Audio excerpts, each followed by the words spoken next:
Hello friends, आज इस video में हम डिस्कस करने जा रहे हैं डिडक्शन चैप्टर का another very important section 80C।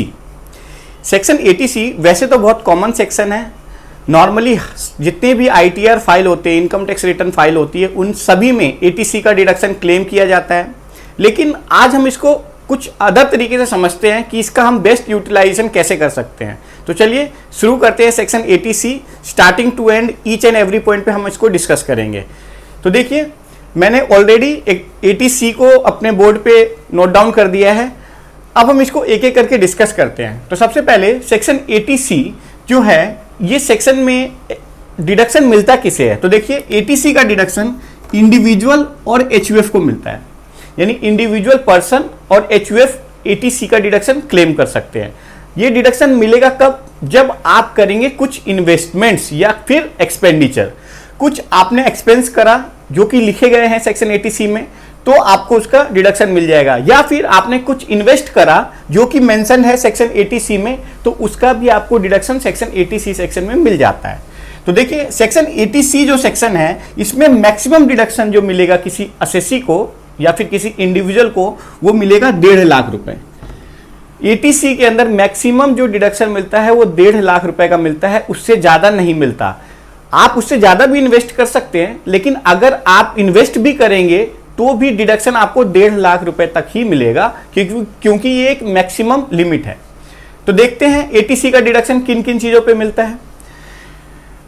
तो सपोज किसी इंडिविजुअल पर्सन ने होम लोन लिया हुआ है। होम लोन लिया है क्योंकि उसने घर परचेज किया था। तो जब वो होम लोन की पेमेंट करता होगा, तो उस पेमेंट के अंदर दो चीजें होती है, प्रिंसिपल और इंटरेस्ट। जो भी होम लोन का इंस्टॉलमेंट पे होता है, उस इंस्टॉलमेंट के अंदर प्रिंसिपल भी होता है और इंटरेस्ट पार्ट भी होता है। तो 80C में जो डिडक्शन मिलेगा वो principal payment for home loan, यानी प्रिंसिपल पार्ट का डिडक्शन मिलेगा। और जो इंटरेस्ट पे किया गया है उसका डिडक्शन सेपरेट सेक्शन में मिलता है, हाउस प्रॉपर्टी हेड में सेक्शन 24B में। लेकिन 80C में इंटरेस्ट का डिडक्शन नहीं मिलता। तो जब भी कोई होम लोन की पेमेंट होती है, EMI की पेमेंट होती है, तो उस EMI के अंदर जो प्रिंसिपल कंपोनेंट होता है, पूरे साल में हम चेक करते हैं कि कितना प्रिंसिपल पेमेंट हुआ है होम लोन के अगेंस्ट, उतना पेमेंट जितना भी आपने किया है उसका डिडक्शन सेक्शन 80C में दिया जाता है। तो पहला डिडक्शन जो कि हमने यहां पे डिस्कस किया वो क्या है? Principal payment for home loan. इसके साथ ही जब कोई असेसी घर परचेज करता है, उस समय उसको कुछ खर्चे करने होते हैं, जैसे स्टैम्प ड्यूटी की पेमेंट, रजिस्ट्रेशन चार्जेस वगैरह। ये स्टैम्प ड्यूटी या रजिस्ट्रेशन चार्जेस जो भी असेसी पे करता है at the time of purchase of house property या फिर at the time of registration of house, तो उस केस में जो भी स्टैंप ड्यूटी के चार्जेस हैं, जो रजिस्ट्रेशन के चार्जेस हैं, वो सारे भी आप 80C सेक्शन में डिडक्शन क्लेम कर सकते हैं। ठीक है, तो ये हमने पहला पॉइंट डिस्कस कर दिया।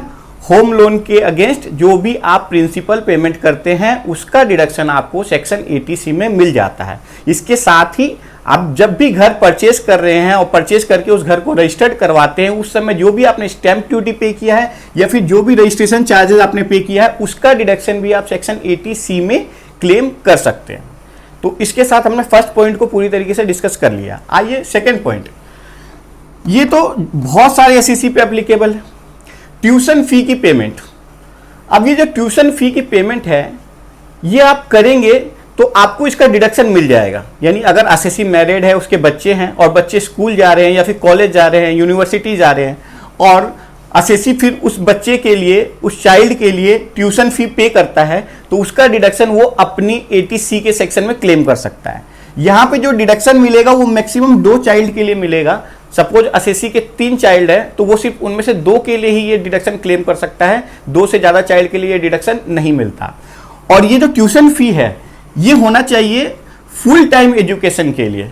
यानी अगर आप किसी स्कूल की फीस पे कर रहे हैं, किसी कॉलेज में, किसी यूनिवर्सिटी की फीस की पेमेंट कर रहे हैं, तो उस केस में आप ट्यूशन फी का कंपोनेंट जो भी उस फी में होगा, आपने अगर देखा होगा कि एक फी रिसिप्ट मिलती है जब भी आप पेमेंट करते हैं स्कूल फीस की, तो उस पूरे रिसिप्ट में काफी सारी चीजें होती हैं, लेकिन जो डिडक्शन मिलता है वो सिर्फ ट्यूशन फी कंपोनेंट का ही मिलता है।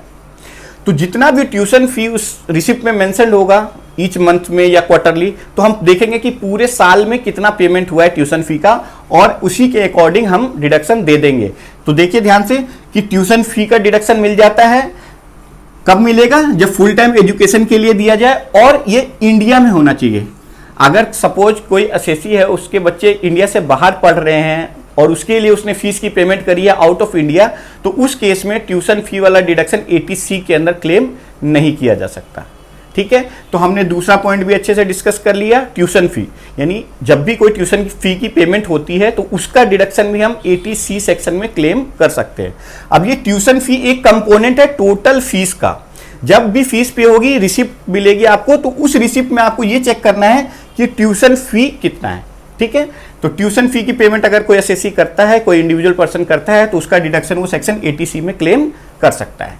आइए थर्ड पॉइंट में लिखा है employees contribution towards provident fund, यानी ये हो गए सैलरीड पर्सन के लिए, कि जब कोई पर्सन जॉब कर रहा है तो उस केस में अगर उसका पीएफ कटता है, इंप्लॉयर उसका पीएफ काटते हैं और कुछ अपने एंड से भी पीएफ जमा करवाते हैं, होता है ना, पीएफ की डिडक्शन इंप्लॉय की सैलरी से भी होती है और इंप्लॉयर अपने पार्ट से भी पीएफ जमा कराता है। तो जितना पार्ट उसकी सैलरी से कटता है उसको कहते हैं employees contribution towards provident fund, या फिर इसको हम शॉर्ट में कहते हैं ईपीएफ। तो जितना भी पूरे साल में इंप्लॉई ने ईपीएफ में अपना कंट्रीब्यूशन डिपॉजिट करवाया है, या जितना भी उसके पूरे साल में उसका ईपीएफ कटा है, उस ईपीएफ अमाउंट का डिडक्शन भी सेक्शन 80C में इंडिविजुअल पर्सन क्लेम कर सकता है। ठीक है, आइए फोर्थ पॉइंट देखो। एलआईसी का जो भी हम प्रीमियम पे करते हैं, लाइफ इंश्योरेंस पॉलिसी का प्रीमियम पे करते हैं, चाहे वो सेल्फ के नाम पे हो, यानी खुद एसएससी ने अपने नाम पे ले रखा हो, स्पाउस के नाम पे हो, या चाइल्ड के नाम पे है, तो उस केस में वो 80C में डिडक्शन क्लेम कर लेगा जो भी उसने प्रीमियम पे किया होगा पूरे साल में। लेकिन प्रीमियम पेमेंट के ऊपर भी एक लिमिट लगी हुई है कि आपको मैक्सिमम इतना ही हम डिडक्शन देंगे। तो देखिए उस केस में हमें ये देखना होता है कि पॉलिसी इशू कब की गई है। अगर पॉलिसी 31 मार्च 2012 से पहले इशू की गई है तो उस केस में मैक्सिमम जो डिडक्शन मिलेगा, सम अश्योर्ड का 20% और premium paid which ever is less, इसका मिलेगा। एग्जाम्पल से समझते हैं। सपोज 1 लाख रुपए का सम अश्योर्ड है और प्रीमियम कोई पर्सन पे कर रहा है 21,000 रुपए, और पॉलिसी ली गई है 31 मार्च 2012 से पहले, तो उस केस में 21,000 का जो प्रीमियम पे हुआ है, क्या हम 21,000 रुपए 80C में क्लेम कर सकते हैं? नहीं, हम मैक्सिमम 1 लाख का 20% यानी 20,000 ही क्लेम कर सकते हैं। 21,000 हमें डिडक्शन नहीं मिलेगा। अगर इसी केस में सपोज 18,000 पे किया होता तो क्या हमें उसका डिडक्शन 18,000 का मिल जाता? जी बिल्कुल मिल जाता, क्योंकि 1 लाख का 20% 20,000 होता है। 20,000 से कम पे करेगा तो जितना पे कर रहा है उतना डिडक्शन, लेकिन अगर 20,000 से ज्यादा पे करता है पूरे साल में तो 20,000 का। और ये 20,000 की लिमिट कहां से आई? सम अश्योर्ड का 20%। अब सपोज कि किसी पर्सन ने पॉलिसी ले रखी है 1 अप्रैल 2012 के बाद, तो ये जो मैक्सिमम लिमिट है, यानी आज के टाइम में अगर हम देखें तो मैक्सिमम लिमिट है 10% ऑफ सम अश्योर्ड। यानी अगर कोई पॉलिसी ली गई है और उसका प्रीमियम पे किया जा रहा है तो हमें ये चेक करना होगा कि क्या पॉलिसी का जो प्रीमियम है वो सम अश्योर्ड के 10% से ज्यादा है या कम है। अगर कम है तो हम डिडक्शन ले लेंगे जितना भी पे हुआ है, लेकिन अगर ज्यादा है तो मैक्सिमम जो प्रीमियम का डिडक्शन मिलेगा वो 10% ही मिलेगा सम अश्योर्ड का। एग्जाम्पल के साथ समझते हैं, फिर से समझते हैं कि सपोज किसी पर्सन ने 1 लाख रुपए सम अश्योर्ड का पॉलिसी लिया है और वो प्रीमियम पे कर रहा है 15,000 रुपए ईयरली, तो इस केस में क्या वो 15,000 रुपए का डिडक्शन 80C सेक्शन में क्लेम कर सकता है? तो आंसर होगा नहीं। क्यों? क्योंकि 1 लाख का 10% 10,000 रुपए होता है, यानी वो मैक्सिमम 10,000 का ही डिडक्शन 80C सेक्शन में ले सकता है। तो वो 15,000 पे तो करेगा लेकिन उसको डिडक्शन 10,000 रुपए की ही मिलेगी, उससे ज्यादा नहीं। लेकिन अगर इसी केस में सपोज वो साल में 8,000 रुपए पे कर रहा होता उस पॉलिसी के लिए तो फिर वो 8,000 का डिडक्शन क्लेम कर सकता था। अब देखिए 1 अप्रैल 2013 के बाद, 1 अप्रैल 2013 के बाद अगर कोई डिसेबल्ड पर्सन के नाम पे पॉलिसी ली गई है जो 80U या 80DDB में कवर है, तो उस केस में जो मैक्सिमम डिडक्शन है अलाउड वो 10% की जगह 15% ऑफ सम अश्योर्ड कर दी गई है। क्योंकि ये डिसेबल्ड पर्सन के लिए ली गई पॉलिसी है तो इसीलिए गवर्नमेंट ने थोड़ा ज्यादा बेनिफिट दिया, और जो लिमिट थी, मैक्सिमम लिमिट जो LIC की माइनस करने की थी वो सम एश्योर्ड का 10% से बढ़ा के सम एश्योर्ड का 15% कर दिया। यानी अगर आपने प्रीमियम 15% से कम पे किया है तो उतना डिडक्शन ले लो, और अगर 15% से ज्यादा पे किया है आपने तो आपको 15% तक का ही डिडक्शन मिलेगा। और ये 15% किसका होगा? सम एश्योर्ड का, जो भी पॉलिसी का सम एश्योर्ड है उसका 15% या फिर उसका 10%। ये हमें चेक करना होगा किसके साथ? जितना भी उस पॉलिसी के अगेंस्ट प्रीमियम पे किया जा रहा है पूरे साल में उसके साथ। ये एनुअल चेक करेंगे, ठीक है।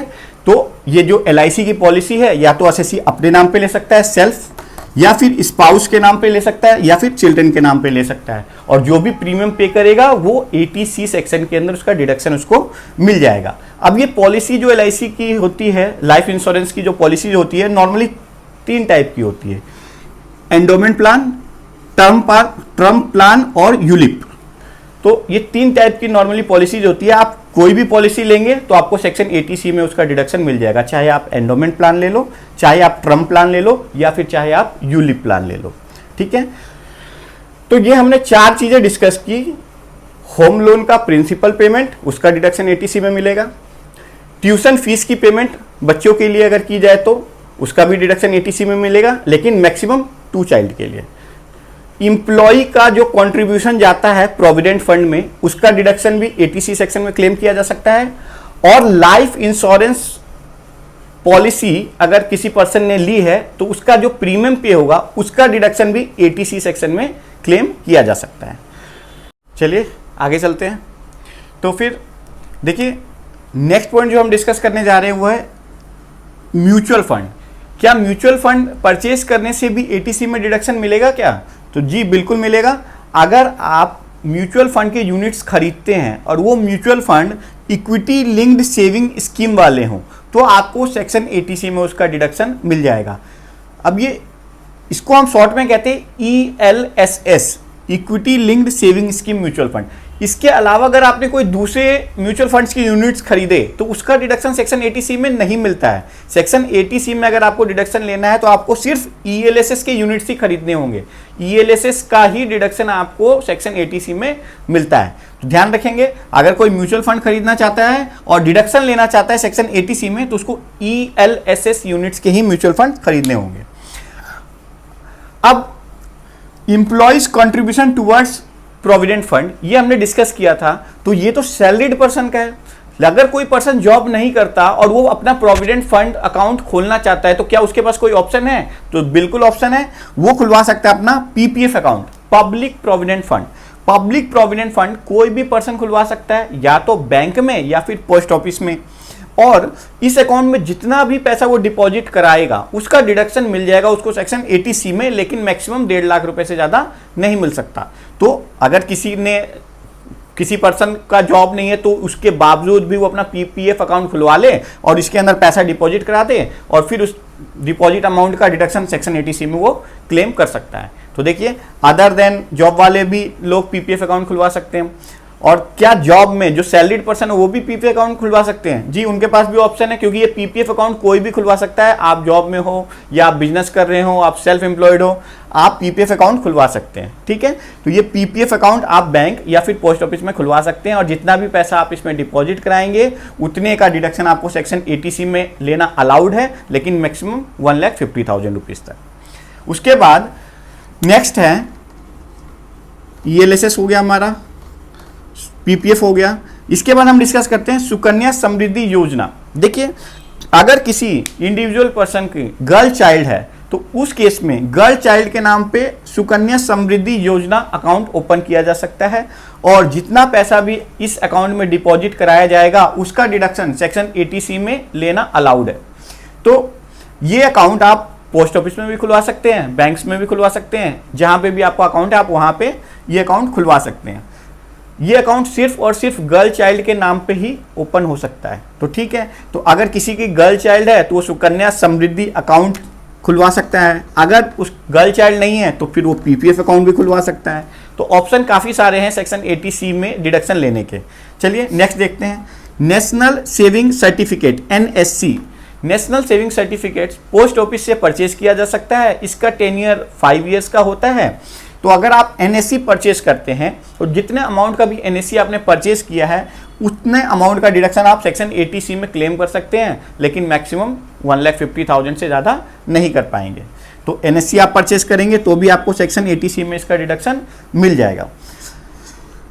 नेक्स्ट देखते हैं, अगर कोई पर्सन फिक्स डिपॉजिट कराता है 5 ईयर या फिर उससे ज़्यादा का किसी बैंक में या पोस्ट ऑफिस में, तो उस केस में भी सेक्शन 80C का डिडक्शन उसको मिल जाएगा।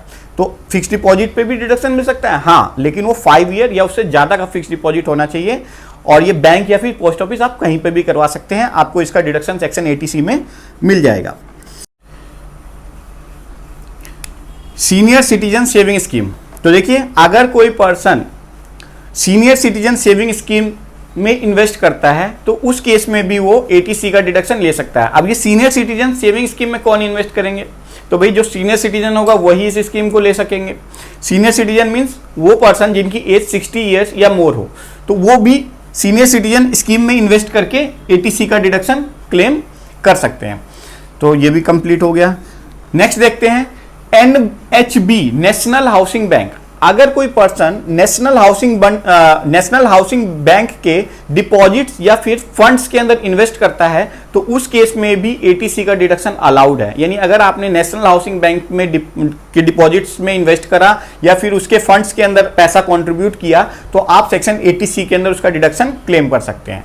इसी तरीके से नाबार्ड के बॉन्ड्स अगर आपने परचेस करें तो भी आप सेक्शन 80C में उसका डिडक्शन ले सकते हैं। अब ये NABARD means national housing bank for agricultural and rural development.